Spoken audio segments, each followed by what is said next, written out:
Hey, we talk so much about what motivates programmers, what makes the work interesting, what's the joy, how to improve the motivation. Is it money? Is it interesting subjects? Is it challenging problems?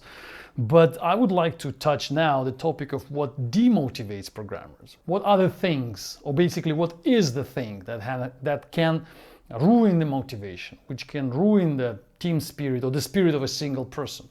And I will say my personal subjective opinion. I'm not sure it's applicable to all of you or most of you, but my personal demotivating factor, number one, I've observed the past of my career many years, and I just know what gives me that demotivation. It's not the money that is coming to me. It's like more money or less money. It doesn't really change my motivation. If I'm working on something interesting, then more money is of course better.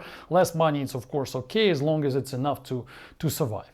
Is it some kind of challenging tasks, like non-challenging tasks? It's not that as well, because no matter how not challenging or boring task is, I can always find something interesting inside it. I mean, it's programming. So inside programming, you can always find an unsolved problem, or the problem which nobody in the world has been solving so far in this area. So it's possible to make the boring task, to turn it from boring to challenging.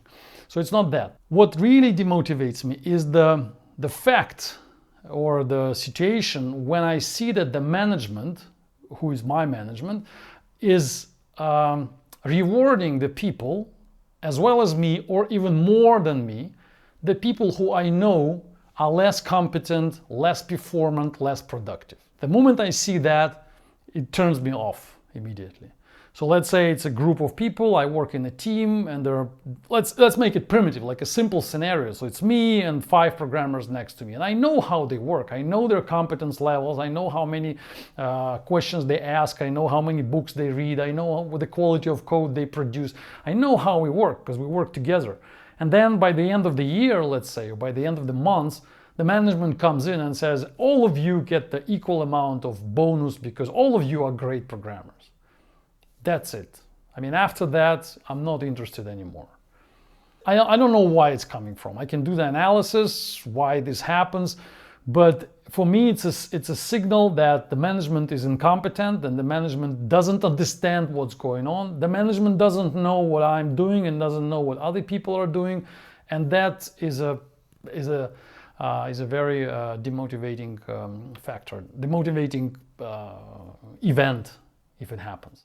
So if we turn it upside down, and if I talk to managers right now, because I sometimes also play the role of a manager, so my suggestion to you, if you are a manager, pay attention to this. So don't make this mistake.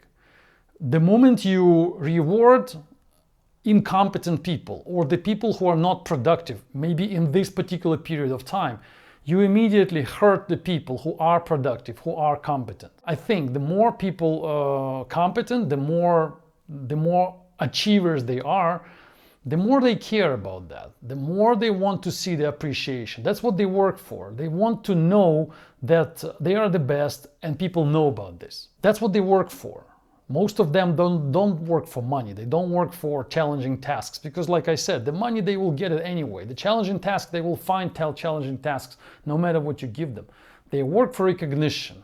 They work for appreciation.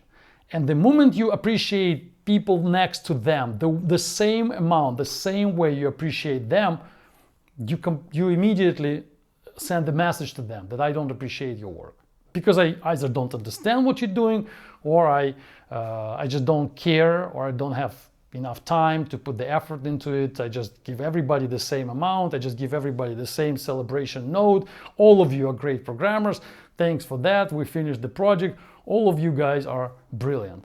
But we know that not all of us are brilliant. We know that one of us is not really brilliant. And we know that one of us was not even doing anything. But that guy gets the same as the people who were really brilliant. Don't make this mistake if you are the manager. Be very careful with that, and don't make people's achievement equal and don't make it look equal to them if they're not equal. But they're not equal always. So the main responsibility of a manager, of a good manager, the primary responsibility is actually to find a way how to distinguish, how to differentiate achievements from achievements. Which one is an A achievement, which one is B, which one is C. The more professional you do that, the rest of the management is secondary. That's your primary management focus. How to differentiate achievements from achievements. Thanks for listening. Stay tuned. Bye-bye.